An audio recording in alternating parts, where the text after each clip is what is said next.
श्री कृष्ण लीला के चिंतन में वन भोजन लीला का उपक्रम व्यस्य गोप बालकों के द्वारा श्री कृष्ण का श्रृंगार तथा श्री कृष्ण के साथ उनकी यथेष्ट क्रीड़ा।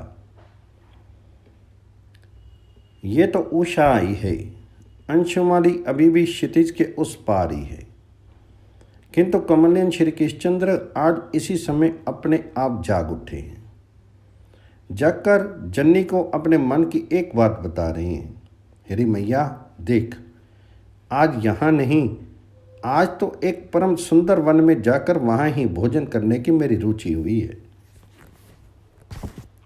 अपने नीलमणि का ऐसा प्रस्ताव जन्नी सहज में स्वीकार कर ले, ये भी कभी संभव है?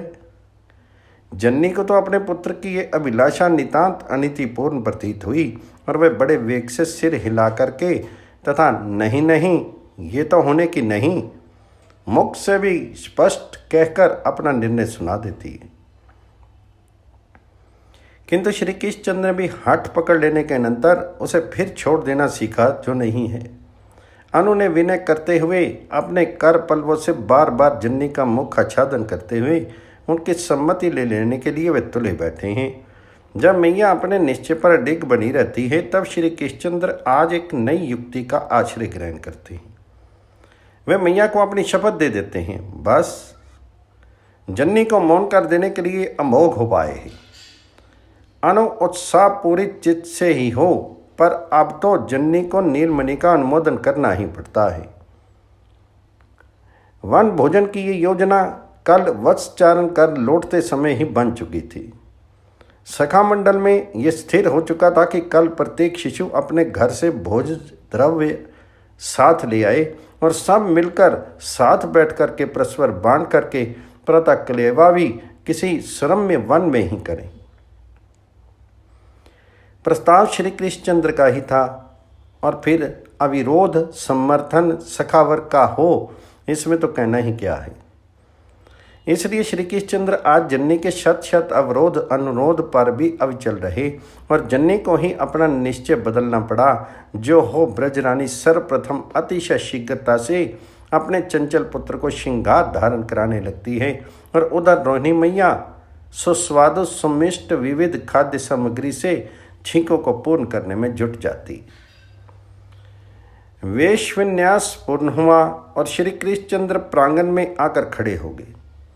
मैया दौड़ करके कुछ मोदक खंड एवं किंचित नवनीत ले आई तथा अपने नील सुंदर के मुख में डालने लग गई। नील सुंदर भी जानते हैं, यदि उन्होंने जन्नी के इस उपहार को अस्वीकार किया तो फिर वन भोजन की सारी योजना धरी रह जाएगी।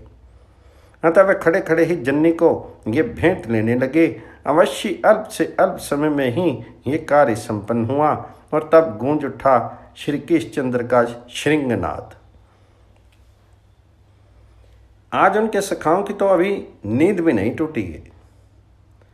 ये पूर्ण परिचित श्रृंग ध्वनि ही करनंदरों में प्रविष्ट होकर उनको ब्रजपुर के समस्त शिष्यों को जगाती है।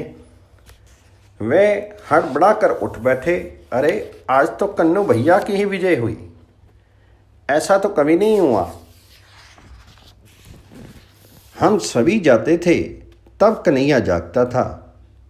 जन्नी के शत शत प्रयास से, हमारे तुमल कोलाहल से उनके नेत्र खुलते थे और आज तो वह वन की ओर चल पड़ा। शिशु अपने गोवत्स को हाँक देने के लिए दौड़े गोष्ठ की ओर।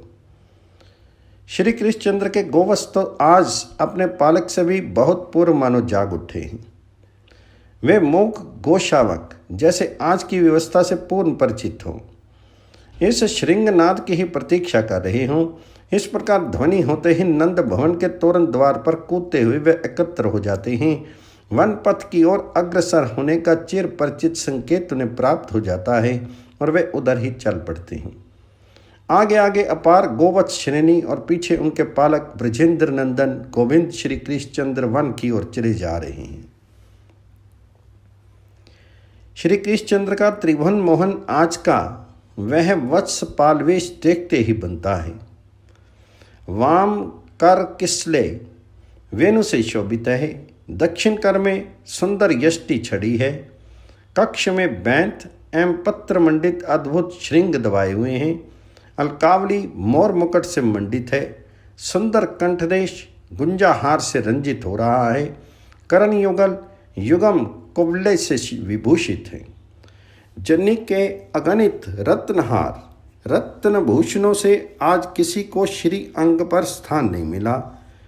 आज तो श्री कृष्णचंद्र वन में ही रहेंगे। जन्नी ने भी अचिंत्य प्रेरणावश तद अनुरूप ही श्रृंगार धराए हैं। फिर अवकाश ही कहाँ था कि जन्नी अपने नील सुंदर को समस्त श्रृंगार धारण करा सके। एक क्षण का विलंब भी श्री कृष्णचंद्र को असहाय जो हो गया था। मैया का मन भी रह रहकर इस ओर आकर्षित हो रहा था कि अधिक से अधिक छींकों में अधिक से अधिक भोजन द्रव्य श्री रोहिणी एवं परिचारिकाएं भर पाईं कि नहीं। कहीं वन में सखाओं को वितरण करते करते स्वयं नीलमणि के लिए भोज्य वस्तुओं की त्रुटि ना बढ़ जाए। मैया को तो ये चिंता लगी थी। श्रृंगार के बिना ही उनके परम सुंदर सांवरे पुत्र से सौंदर्य की किरणें झरती रहती हैं। रत्नाभरण आज ना सही, बस अधिक से अधिक खाद्य सामग्री वन में भेजी जा सके। मैया के लिए यह प्रमुख प्रश्न था और इसलिए आज श्री कृष्णचंद्र का छिका वहन करने वाले गोप सेवकों की संख्या भी मैया ने बढ़ाई है, बहुत अधिक बढ़ाई है। श्रृंगार सामग्री की नहीं, अस्तु राज सदन की सीमा पार करते न करते सखाओं का समुदाय भी एकत्र होने लगता है। देखते देखते सहस्त्र सहस्त्र गोप शिशु अपने असंख्य गोवत्सों को साथ लिए उन्हें आगे हानते हुए आ पहुँचते हैं। श्री कृष्णचंद्र के मंडल में सम्मिलित हो जाते हैं। प्रत्येक ने अपने घर से छींकों में भोजन द्रव्य ले लिए हैं। सभी सुंदर वेत्र श्रृंग एवं वेणु से विभूषित होकर के ही आए हैं। इन शिशुओं के पारस्परिक प्रेम को श्री कृष्णचंद्र के प्रति असीम अनुराग की तुलना ही कहाँ संभव है। फिर आज की मनवांछित योजना सफल होते देखकर तो इनके सुख का पार नहीं रहा है। अनंत सिंधु की चंचल लहरियों से स्नात हुए उन पर नाचते से हुए ये चले जा रहे हैं अपने प्राणाराम सखा श्री कृष्णचंद्र के साथ। अपने बछड़े उन सबों ने श्री कृष्णचंद्र के असंख्य गोवत्सों में मिला दिए और फिर स्वयं श्री कृष्णचंद्र से मिलकर के ऐसे चले जा रहे हैं जैसे असंख्य मनमथों की मंडली श्री कृष्णचंद्र को आवृत किए जा रही हो।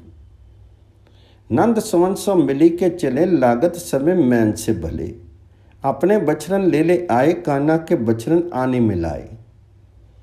उनके मध्य में श्री कृष्णचंद्र की शोभा उनका तो क्या कहना है। तीन मधि मोहन अति सुखदायक, नग जराई मधि ज्यों मधि नायक।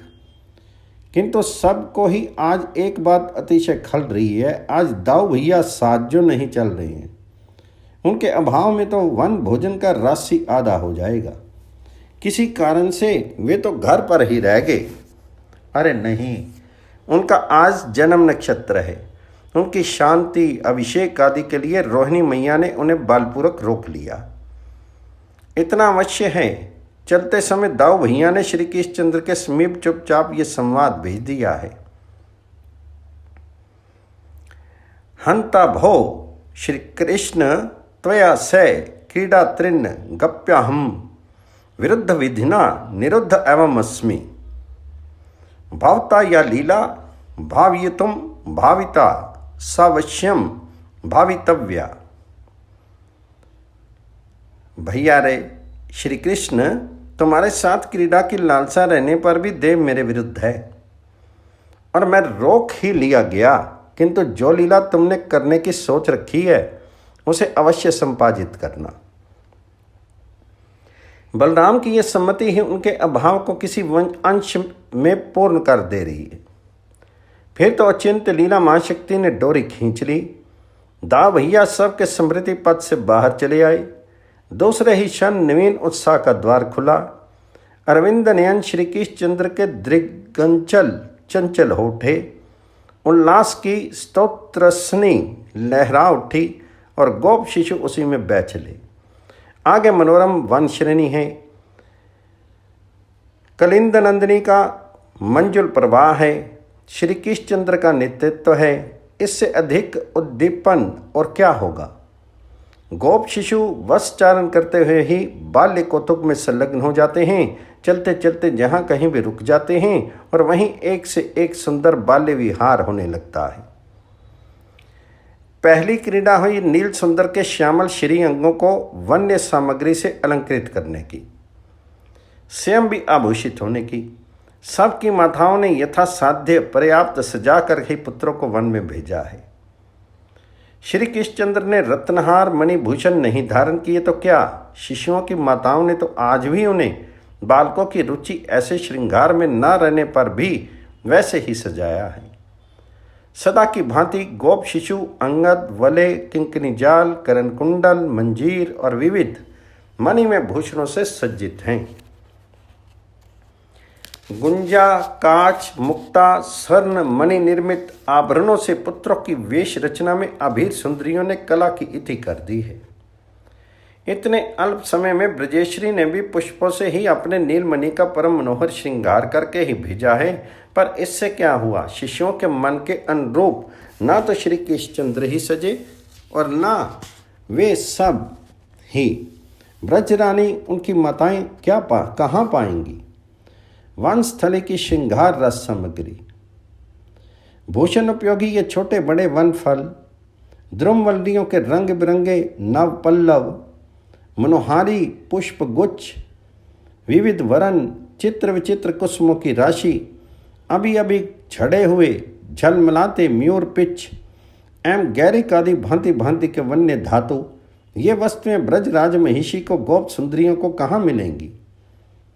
और मिले भी तो इनसे विभूषित करने की कल्पना ही उनमें कहाँ संभव है।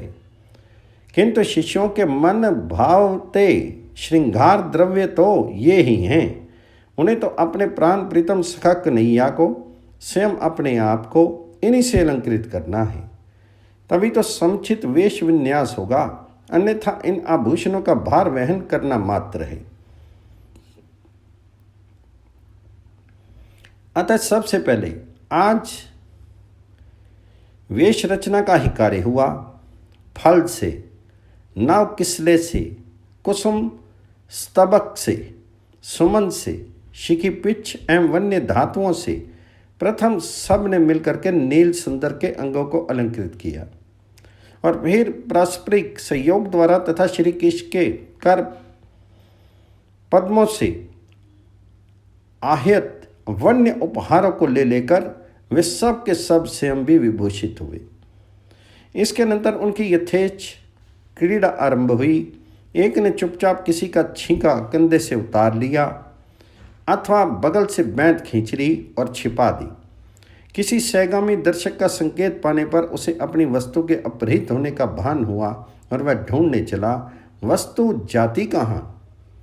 अपहरण करने वाले का ठीक ठीक अनुमान उसे हो गया और वह दौड़ा उससे अपनी वस्तु छीनने, किंतु समीप पहुंचने से पूर्व उसने तो अपहृत वस्तु दूर फेंक दी। शिशु अपनी वस्तु उठा लेने के लिए लपका पर ले नहीं सका। दूसरे शिशु ने उसे उठा करके और भी आगे निक्षिप्त कर दिया। वहां पहुंचने पर तीसरे और आगे फेंक दिया। वस्तु न पाकर के अपनी हार का अनुभव कर श्रांत शिशु के नेत्र भरने लगे।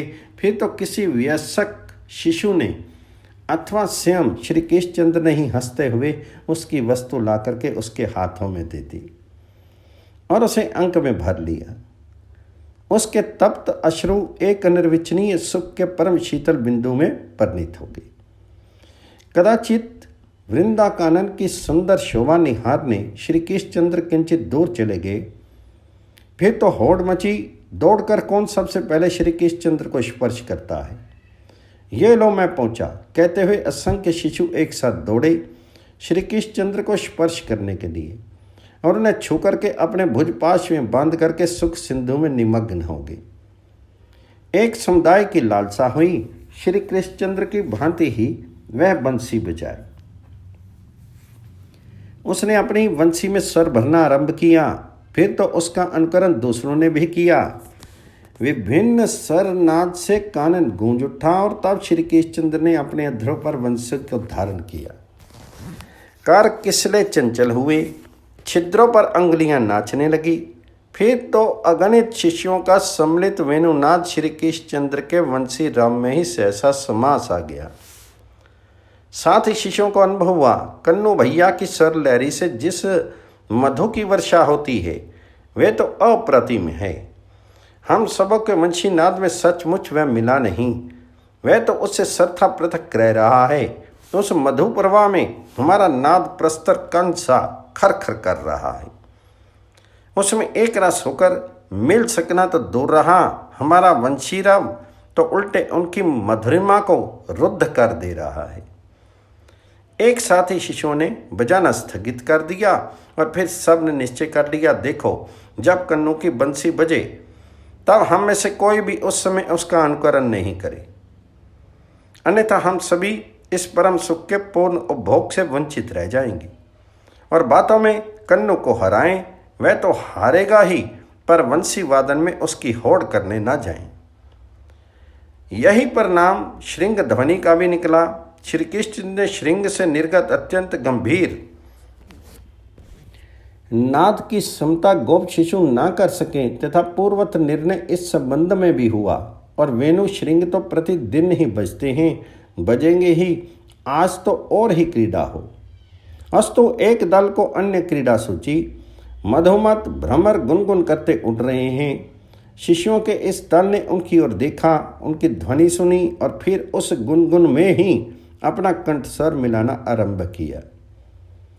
इतने में कोकिल का कुहू कुहू राव सुन पड़ा और कुछ शिशु कोकिल कंठ का ही अनुकरण करने लगे। कतिपय शिशु अतिशय वेग से दौड़ने लगे। आकाश में उड़ते हैं पक्षियों की सचल छाया देख करके उन्हें नया ही कौतुक हाथ लगा। वे उस छाया का ही अनुसरण करते हुए छाया पर अपने चरण रखते हुए चलने के प्रयास में प्रबल वेग से दौड़ चले। आगे सरोवर आ जाने से उनका मार्ग रुद्ध हो गया, अन्यथा वे न जाने कितनी दूर तक चले जाते। जो हो, सरोवर पर जाने से एक और सुंदर क्रीड़ा सामग्री मिली। वहाँ हंसों की मृदु गति देख करके उनके आनंद का पार नहीं। वहीं इस मराल कुल की शोभा निहारने के लिए श्री कृष्णचंद्र भी दौड़ाए। उन्हें अपने समीप आया देख करके उन हंसों की विचित्र दशा हुई। वे ग्रीव उठा करके मृदु मंद गति से अतिशय सुमधुर कुंजन करते हुए उनकी ओर ही चल पड़े। फिर तो श्री कृष्णचंद्र के उन गोप सखाओं की चेष्टा भी देखने ही योग्य हुई। पंक्तिबद्ध होकर वे बालक ठीक हंसों की भांति ही चलने लगे। श्री कृष्णचंद्र का उन्मुक्त हास्य उन्हें उत्तरोत्तर प्रोत्साहित करता गया और हंस की गति से मृदु पाद विन्यास की क्रीड़ा ना जाने कितनी देर तक चलती रही। किंचित अल्पवयस्क शिशुओं का ध्यान शांत स्थिर बैठे वक्ष समूहों की ओर गया। वे उनके मुद्रा का ही अनुकरण करने लगे। उनसे कुछ दूर वहीं सरोवर तट पर वे शिशु भी वैसे ही ध्यानस्थ से शांत बैठ गए। उनका ये सुंदर अभिनय देख करके श्री कृष्णचंद्र के उल्लास की सीमा नहीं रही। वही देखते देखते दल के दल मयूर एकत्र होने लगे। उन्हें भी श्री कृष्णचंद्र की अंग गंध मिली और वे अपनी घ्राण शक्ति से इस दिव्य अति दिव्य सौरभ का संधान पाकर के सघन वन से वहां चले आए जहां श्री कृष्णचंद्र विराजित हैं। वे सचमुच आए ही हैं श्री कृष्णचंद्र का अभिनंदन करने, क्योंकि उन सबों ने पुच्छ का विस्तार किया और लगे नृत्य करने। उनके इस नृत्य से श्री कृष्णचंद्र का मन भी नाच उठता है। केवल मन ही नहीं, शीर भी। वास्तव में वह उन नृत्य प्रायण मयूरों के पाद विन्यास पर, उनके ताल बंध पर, उनकी सी भाव भंगिमा का प्रकाश करते हुए नृत्य करने लग जाते हैं। गोप शिष्यों की तो क्या चर्चा। श्री कृष्णचंद्र का ये नृत्य अतिशय चंचल कपि दल को भी मुग्ध कर देता है। द्रुम शाखाओं पर अवस्थित अतिशय शांति धारण किए इस कपि समाज की भाव समाधि देखने ही योग्य है। किंतु आखिर तो मैं कपि की जाति ठहरी, एक ने भूल कर दी। दर्शन लोभ से वह कूदकर निम्नतम शाखा पर आ बैठा। एक के नीचे उतर आने पर दूसरे के द्वारा अनुकरण अनिवार्य है ही। कपि स्वभाव की शोभा भी इसी में है। अस्तु देखते ही देखते शत शत कपि समूह वृक्ष से नीचे आकर के नृत्य प्रायण श्री कृष्णचंद्र को मयूर कुल को आवृत कर लेते हैं। श्री कृष्णचंद्र का ध्यान इस ओर नहीं जाता, वे तो नृत्य में तन्मय हो रहे हैं, किंतु मयूर भयभीत हो उठे, अपने पुच्छ का संकोच करके नृत्य का विराम करके सब के सब तरु शाखाओं पर जा चढ़े। अब तो गोप शिष्यों के रोष का पार नहीं। इस दुष्ट कपिदल ने श्री कृष्णचंद्र का नृत्य जो बिगाड़ दिया, शिष्यों में प्रतिशोध लेने की भावना जागृत हुई। वे उनकी लंबी नीचे लटकती पूंछों को पकड़ पकड़ कर खींचने लगे, और जब वे कपि ऊपर की शाखाओं पर जा चढ़े तब शिशु भी उनके साथ ही वृक्षों पर चढ़ गए। वे सब वानर स्वभाववश मुख विकृत करके जब इनकी ओर घुड़कने लगे, तब ये सब भी ठीक वैसे ही अपना मुंह फाड़ करके दांत निकाल करके उल्टा उन्हें ही धमका करके उन्हें पुनः पकड़ लेने का प्रयास करने लगे।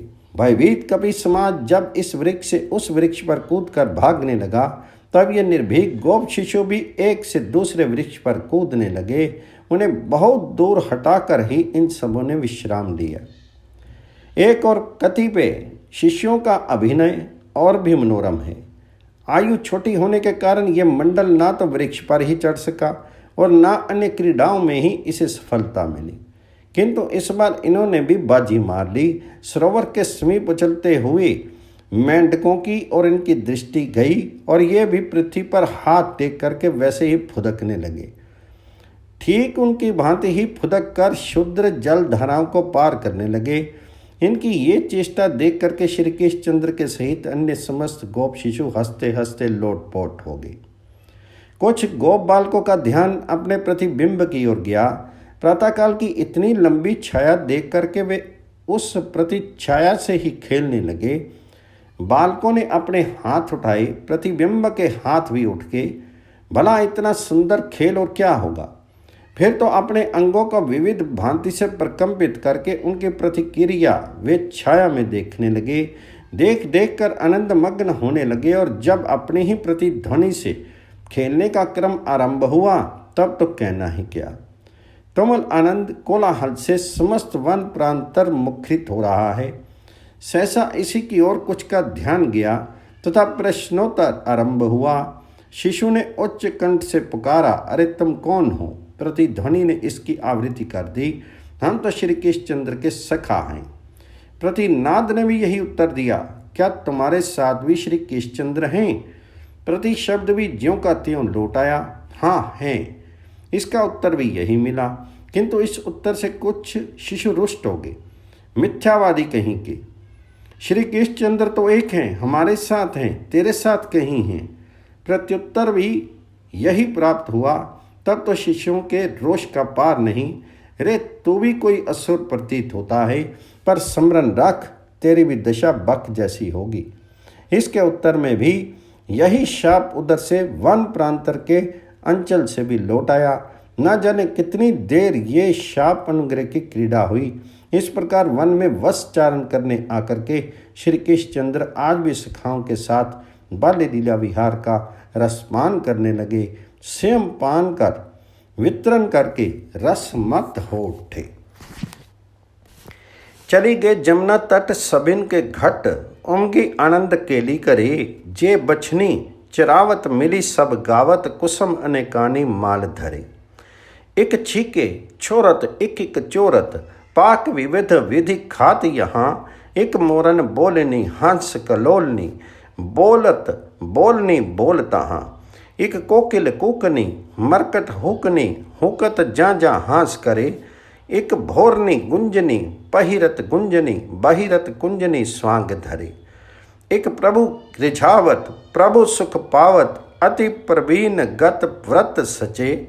लखीसुर सब तरसत सो सुख बरसत, शिशु और आनंद खेल रचे।